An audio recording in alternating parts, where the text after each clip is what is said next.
नमस्ते, मेरा नाम इशिका गायन है। आज हम लोग एक इंटरव्यू लेने आए हैं। पहले ज़माने में हम लोग क्या एग्रीकल्चर एक्टिविटी करते थे और पहले हम लोग क्या क्या लगाया जाता था, कौन सा यहाँ पे एनिमल दिखता था, उस बारे में हम लोग इंटरव्यू लेने आए हैं। मेरा नाम रोहिणी खेती है। मेरा नाम वर्षा है। तो अभी आप लोग बताइए, आप लोग कौन सा लैंग्वेज में सुनना चाहते हैं? हम लोग तो बांग्ला लैंग्वेज में सुनना चाहते हैं। ठीक है, তো শুরু করতে हैं। তো আমার প্রথম প্রশ্ন যে আপনারা এখানে কবে থেকে থাকেন? প্রথমে আপনি বলেন। আমি 97 এ। আপনি? 90।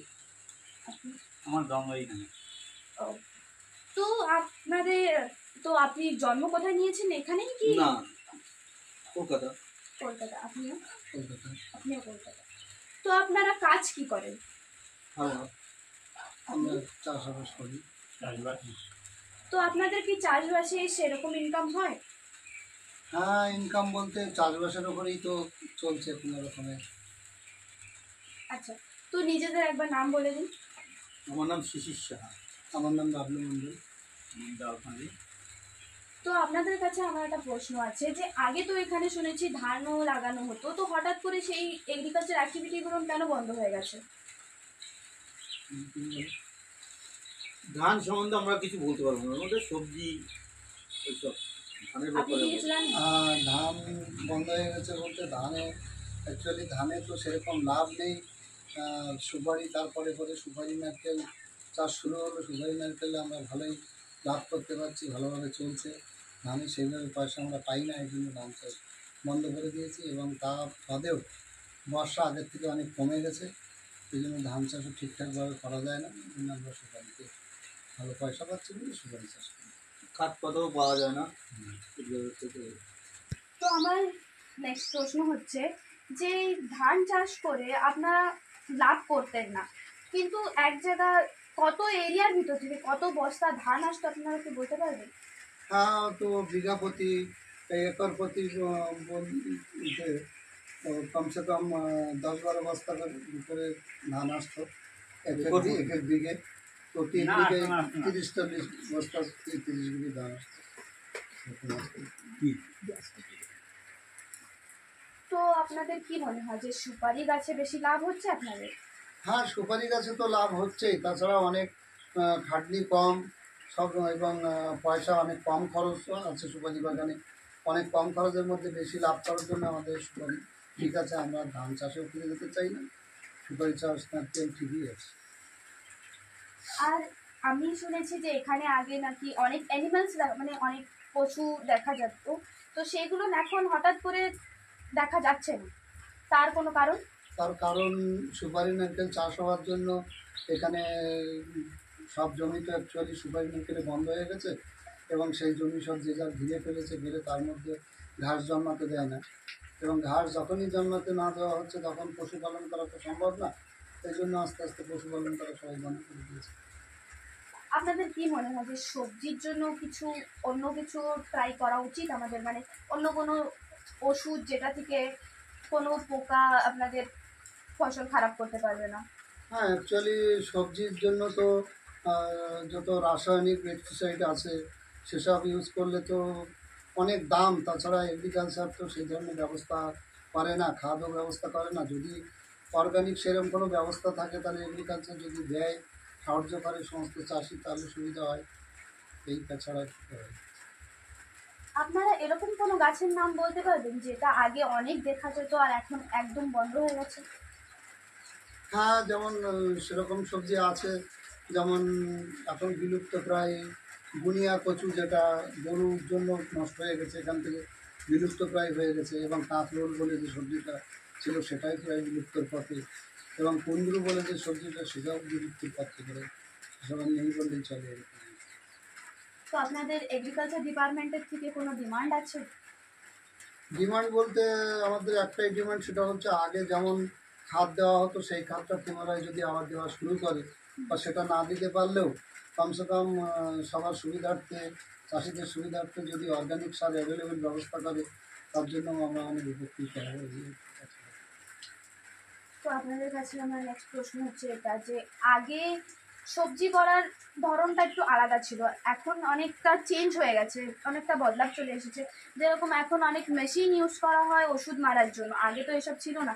তো আগের কালের মেথড, আগের কালের প্রকৃতি আর এখন যেভাবে করা হয় সবজি, তার ব্যাপারে যদি কিছু বলতে চান। হ্যাঁ, আগের কালে বলতে আগে তো পপুলেশন অনেক কম ছিল এখানে। সবার বাড়িতে 3 জন 4 জন করে ছেলে মেয়ে বেড দিয়ে 3-4 জন ছিল, এখন সেখানে 20-25 জন হয়ে গেছে। এখন আগে সবজি করা হতো সামান্য কিছু পুঁতে রাখলেই অনেক সবজি হতো, এখন তো সেভাবে হয় না। এখন সার ওষুধ সব ব্যবহার করতে হচ্ছে এবং আরও বেশি ফলন ফলাতে হচ্ছে, তা না হলে আমাদের যে চাহিদা সে চাহিদা পূরণ করা যাচ্ছে না। তার জন্য তো আজকে এত খরচ করা হচ্ছে। তো এগ্রিকালচার যদি এর জন্য সাহায্যের হাত বাড়িয়ে দেয় তাহলে সমস্ত চাষি উপকৃত হয়ে যাবে। আপনাদের কাছে আমার এটা শেষ প্রশ্ন বলতে পারেন যে আগের কালে কি কি সবজি করা হতো বা কি কি ধরনের এগ্রিকালচার অ্যাক্টিভিটি করা হতো, সেটা যদি আপনারা ক্লিয়ারভাবে বলতে পারতেন। আগের কালে তো সবই ছিল যেমন তার মধ্যে কিছু জিনিস ছিল না, যেমন পটলটা একদমই ছিল না, কাঁকরোল ছিল না। এগুলো মেন মুখ্যভূমি থেকে কম বেশি কলকাতার চাষিরা তারা এনে এখানে সব ব্যবস্থা করেছে। তবুও এখন প্রায় বিলুপ্তর পথে, কারণ মাটির সেই আগের ক্ষমতা নেই। এইসব সবজি মাটির স্বাস্থ্য হারিয়ে যাচ্ছে দিন দিন। মাটিতে যা যা উপকরণ থাকা উচিত মাটি টেস্ট হয় না, কিছু হয় না। এইসব যে ধরনের সবজি এখানে হয় সেইগুলোই হচ্ছে, আর বাদ বাকি কোনো সবজি এখানে নেই, বিলুপ্তর পথে। এবার হচ্ছে এটা জানতে চাই যে এই যে সুপারি গাছ লাগানো হয়, এটা কবে থেকে শুরু হয়েছে? শুধু সুপারি গাছই এবং নারকেল গাছই লাগিয়ে যাচ্ছে, সেটা কবে থেকে শুরু হলো? তো প্রায় আমার মনে হয় আন্দাজ কমসে কম 30-35 বছর হতে গেল, বেশি 35 বছর তো হতে সেটেলমেন্ট হওয়ার পর থেকেই সুপারি গাছ নারকেল গাছ। আপনারা কি জানেন যে এখানে যে ড্যামটা আছে সেই ড্যামটা কবে তৈরি হয়েছে বা ড্যামের আগে ওখানে কি কি ছিল? না, ওটা ঠিক বলতে পারবো না। ড্যাম সম্পর্কে এখানকার লোকাল যারা তারাই বেশি বলতে পারবে। আমরা তো এখানে খুব বেশি থাকলে 20-25 বছর আছি।